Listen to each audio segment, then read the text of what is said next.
Welcome, welcome, welcome back to the reading of my memoir, Rebirth.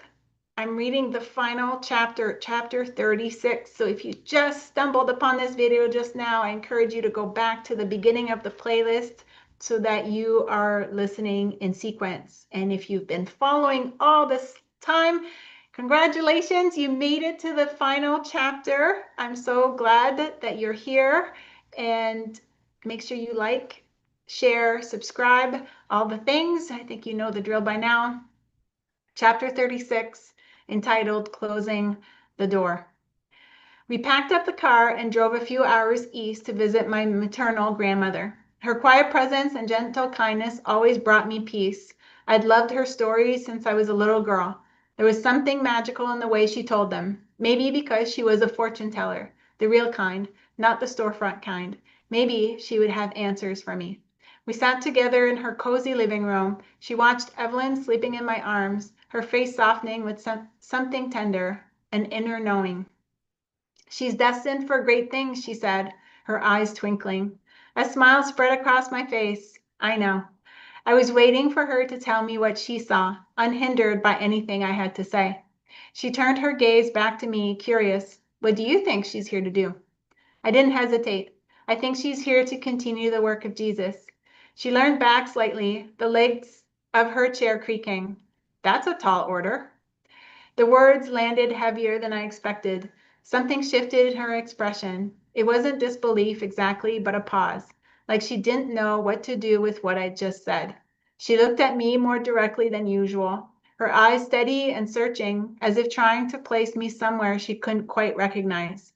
And suddenly, the ease between us wasn't there. The conversation no longer unfolded naturally into something deeper, more meaningful. She had always been someone I could speak openly with, someone who understood the unseen. But this time, we didn't go there. The moment passed without opening into anything more. Instead, we stayed on safe ground. We talked about the weather, aches and pains, and how hard it was getting older. Our visit felt quieter, more careful, like we were avoiding something neither of us knew how to name. Later in the car, I felt Matto's piercing glance in my direction. "Why did you say that to your grandmother?" His voice was sharp, rebuking. I kept my eyes on the road, shrinking in my seat. "It's just what I feel. There's something big coming from her. I can't explain it. I just know it." "I used to think I had a huge purpose too," he said. There was no sarcasm in his voice, just a distant wistfulness, like a dream he once carried but had quietly laid down. "Maybe we all think we're JC at some point," he added. I turned to look at him. "Then why can't I think it of her?" He didn't answer. I continued to notice the repetition, not just in Father Mario's words, but in symbols, names, and signs. There were echoes everywhere, the same truth circling back again and again, whispering, "Pay attention." Was it sacred? Was it my subconscious trying to anchor me in the chaos, or just insanity? I couldn't always be sure. Repetition became a kind of survival, part mantra, part protest, a form of prayer. It was my way of insisting that something miraculous happened and that it mattered. I longed for someone to reach out, take my hand and say, "I see it too. You're not alone, or at least I believe you, even if I don't understand." But that didn't come. No matter how many times I repeated myself, I sent my story through email or shared it in honest, sometimes tearful conversations. Seeing past the surface to the sacred beneath was too much to ask. No one could touch the depths I had experienced, and each worried smile, each polite nod or diverted glance chipped away at something inside me. I had always relied on my strength. I had no other way to survive. Over the years, I had built a surplus of resilience and an uncanny ability to pounce back before I even hit the ground. I had known God all my life, walked with him, prayed to him, and trusted him, but had never relied on him. I still clung to control, convinced it was my job to hold the line. I saw myself as his soldier, called to fight, push boundaries, and make way for truth no matter the cost. I was proud of my perseverance, my ability to push through and keep fighting, no matter the obstacles in my way. I prided myself on being God's most stubborn warrior. But my striving now only unraveled everything I loved. The more I fought, the more harm I caused. It was a never-ending spin cycle of speaking only to be dismissed. I had mistaken force for faith and determination for trust, and I was tired. It was time to lay down my armor, not in defeat, but in surrender. I no longer needed to fight for what I knew to be sacred. It was enough to trust that I had experienced it. People perceiving me as crazy didn't bother me. I doubted that prophets were ever truly understood. But as a mother, I was vulnerable. Appearing unstable felt too dangerous, and I had too much to lose. Not that I wouldn't give it all for God. I just knew breaking my family was not His will. I had thought that choosing God would somehow open Mauro's heart, but now I saw the toll it was taking, the trauma it was causing. God wasn't asking me to choose between them. He was asking me to surrender and trust Him with the timing. He would open Mauro's heart if and when it was meant to open.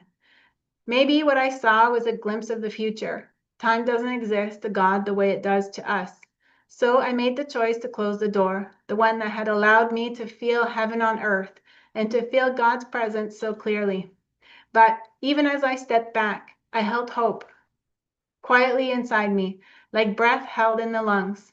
I let the heaviness of giving up this miracle transform into a vision of the future. One day, when the ground was steady, that door would open again. I often think back to Elora Gorge, my voice echoing into the distance, chasing after people who weren't ready to hear, back when I thought being heard would save me, when I thought repetition was the key to understanding. And maybe it still is.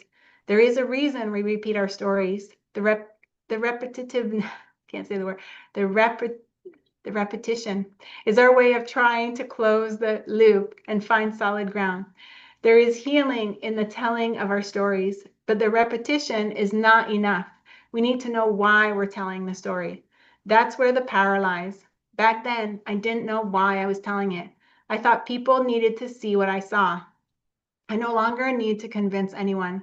I repeat myself now because what happened was real and it deserves to be told. It's a reminder to trust your experience and your story and to no longer need anyone else to validate them. The chasm between my experience and everyone else's only grew the more I tried to bridge it. I was never meant to bridge it, only to stand firm in my truth, to hover in mystery, trust my intuition and what cannot be seen with the eyes.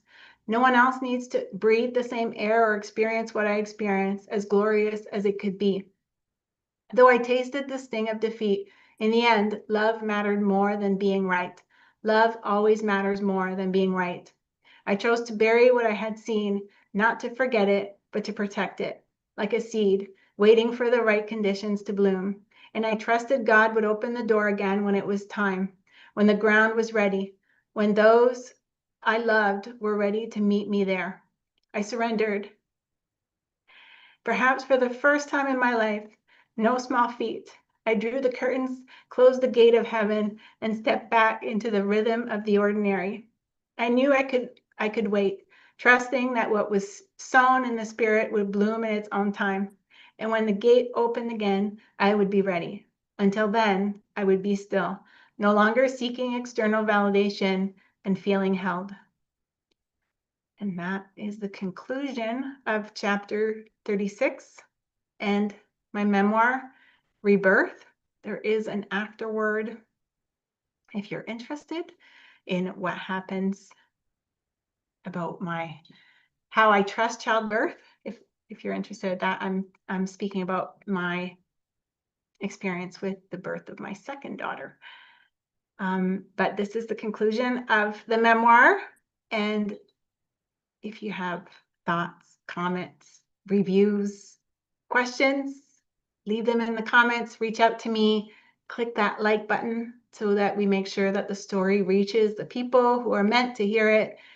And again, I'm so glad that you made it all the way through. That's a tall order. It's a lot to ask someone to read a book. This, I think, is probably a 10-hour investment on your part, maybe more. So I don't take that lightly. I really appreciate you being here. And I hope you got something out of this, even if it has nothing to do with your birth experience, like it's different, but maybe some other parts has stirred your soul in some way, or maybe even just given you permission to share your truth, even if the villains of your story are people that you love. You're allowed to share your story. A story requires a hero. You are the hero of your story. You're allowed to be the hero of your story.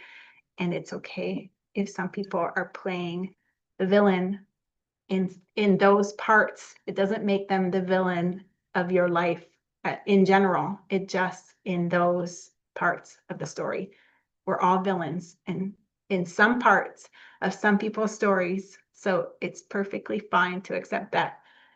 Thank you again for being here and for sharing and leaving your questions and thoughts and comments. I really appreciate it. Have a beautiful rest of your day, and I'll see you in the afterword or the epilogue if you so choose. Thank you.